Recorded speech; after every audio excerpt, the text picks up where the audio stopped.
itaitwa nyumba ya sala.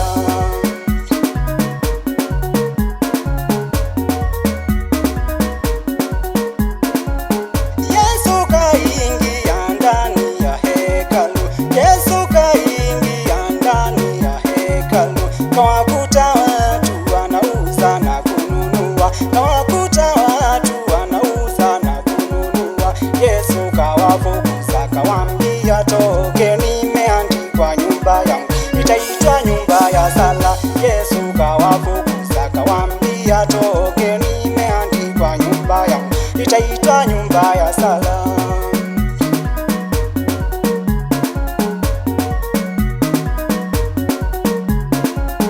Mwanadamu, angalia unavyoharibu hekalu lake Bwana, utahukumiwa kuwa unaua.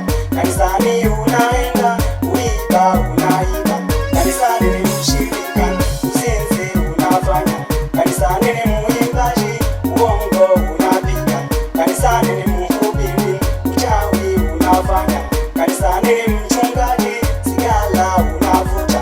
Kanisani ni mzee wa upako.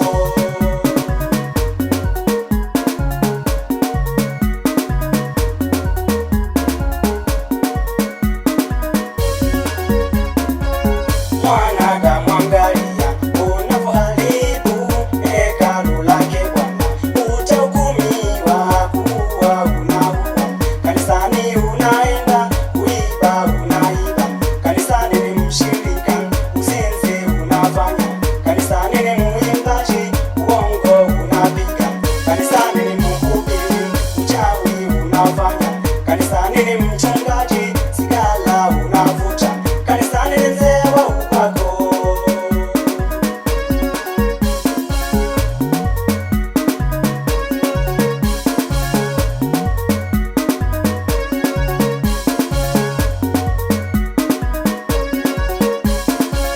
Wewe mbona unaua na Mungu hapendi uwe? Wewe